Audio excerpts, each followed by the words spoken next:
With the attack on Israel by Hamas and the ensuing war that's going on, the the Maga is making the situation a whole lot worse.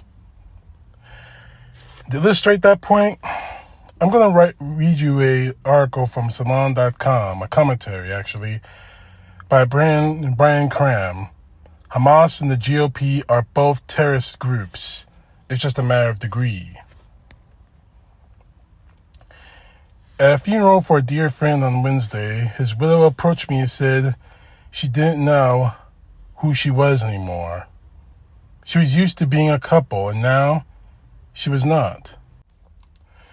We shared tears, and afterward I thought about what she said and realized I heard the exact sentiment expressed in nearly the same fashion, only for members of Congress talking about politics.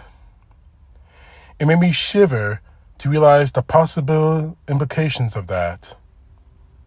The last week on the world stage has been filled with events sure to bring tears, not to mention deep concern about the longevity and viability of the human species. Our world seems filled with insanity and our culture led by maniacs, while those who oppose the maniacs often seem nearly as insane.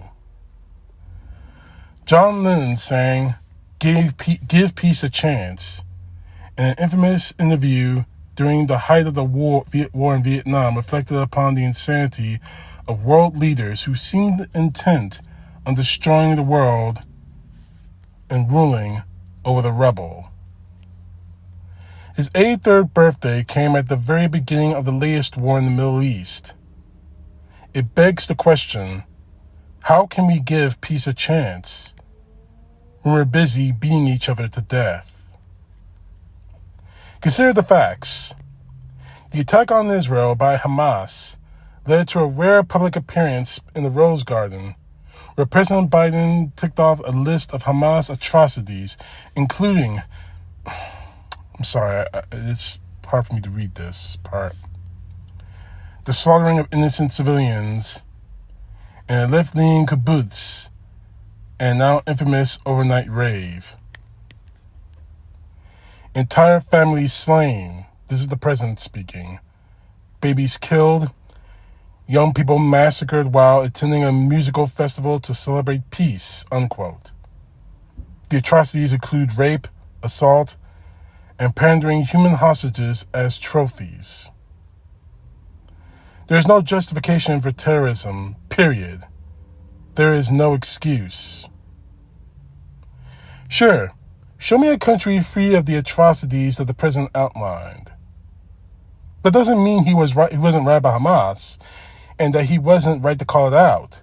He's absolutely right to do something about it. He vowed that the United States will stand by Israel.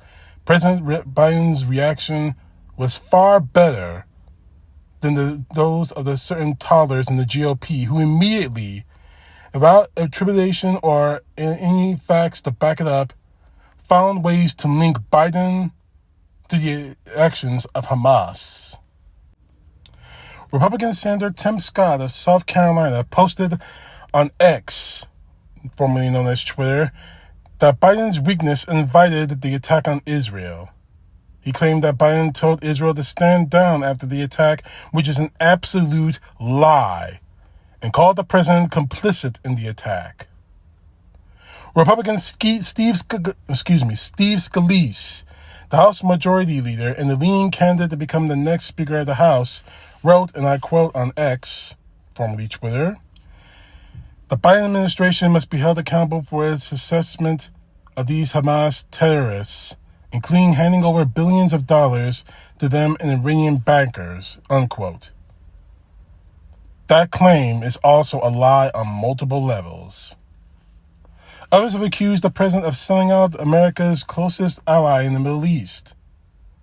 President Biden's response was curt, quoting him, "Let me say again to any country and organization, anyone thinking that of taking advantage of the situation, I have one word. Don't. Our hearts may be broken, but our resolve is clear." That's where the president went sideways. His resolve is clear, but the resolve of Congress is another matter. In the House, at any rate, Republicans are too busy fighting over who will rule over the rebel. While the fighting over the speaker's gavels continues to play out in its splendor, the Maga, which repeatedly shown that it can't govern, is busy blaming the Democrats in general and Biden specifically for all manner of ills affecting the planet, including, but not limited to, the Hamas attack, the war in Ukraine, climate change, the GOP's failure to govern, COVID-19, Chinese cyberbanning, and gingivitis. I'm not even joking about that part. They're actually fucking blaming him for a teeth disease. Instead of trying to govern, they squabble among themselves like a bunch of school cannibalistic pariahs. And instead of proposing solutions, they merely try to shift the blame. These actions leave many Americans feeling like widows to democracy. We are married to it, and it died. Now, we don't know what we are. We have to sell for hatred and petty squabbles while the world seems to burn around us. More than one member of Congress on both sides of the aisle have wondered how their political opponents can completely ignore the facts. We're supposed to be in this thing together, more than one has lamented. Everyone has a problem with facts from time to time, especially if the facts conflict with your perceived notions of the truth. The best way to learn from our mistakes, or at least try to do so, very few of these people are Republican office holders. Here there be dragons, chaos in the blender, Hunter S. Thompson-style historic mayhem without the humor, style, or intelligence. Just a wicked trip on meth, Molly and caffeine planed out over too much sweet, too little bathing, an amoral attitude, and a complete lack of common sense. And in the end, even the survivors don't know who they are anymore. This is the MAGA legacy, and let's be clear, it's not only Donald Trump's legacy completely. He is merely the unavoidable symptom of the cancer that has devoured the Republican Party within. He is the lump on your latest x-ray of our national lungs. Jim Jordan, at one time considered the man who would be king in the House of Representatives, is now merely a political termite.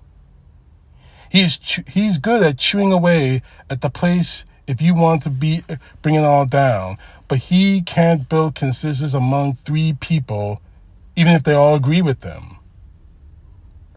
That may explain why, by midweek, for the first time in a very long time, Donald Trump and the rest of the idiots in the MAGA didn't dominate the news.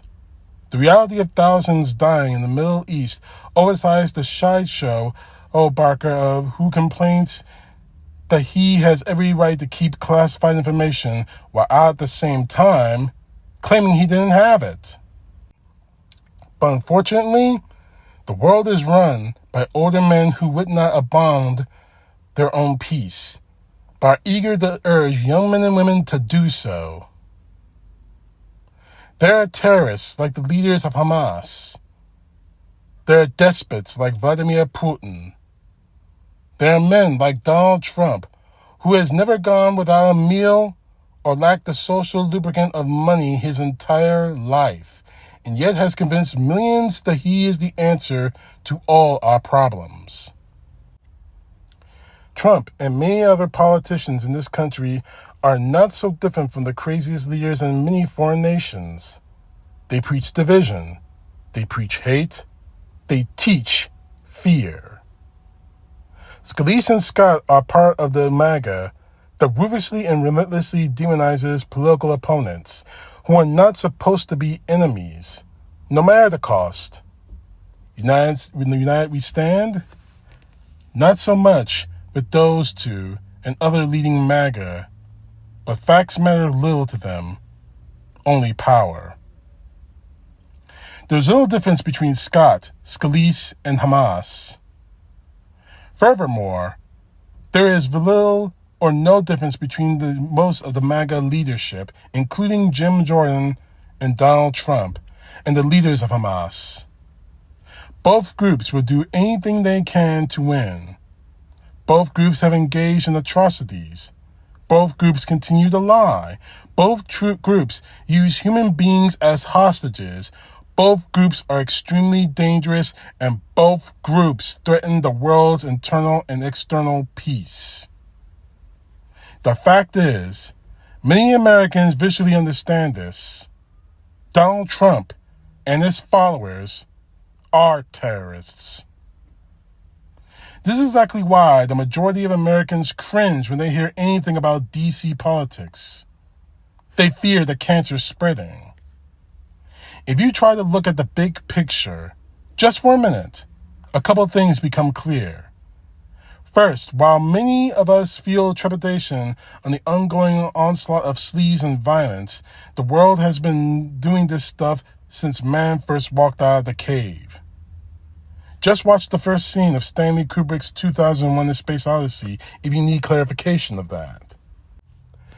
True, we are a much more connected world than we the anthropoids roam the earth, striking each other with jawbones and of asses. But we are still immersed in the tribal mentality of prehistoric hunters, even as we possess enough firepower to scorch the earth to a blackened cinder. If that doesn't give you pause, then nothing will. Second, the second thing to consider in the big picture is, when will this nonsense end? Hopefully it doesn't end with a bang and a whipper. I prefer a Star Trek universe. Show of hands, everybody. Extinction or the United Federation of Planets? At the end of my friend's funeral, I flipped the program that had been provided. On the back page, I found the prayer of St. Francis, quoting, "Lord, make us a channel for your peace. Where there is hatred, let me bring love." In my small effort to bring hope where there is despair, I'm reminded of another passage, this one attributed to King Solomon. "This too shall pass." But let's be honest. Waiting for the damn kidney stone of current American politics to pass is like trying to pass pumpkin through a soda straw.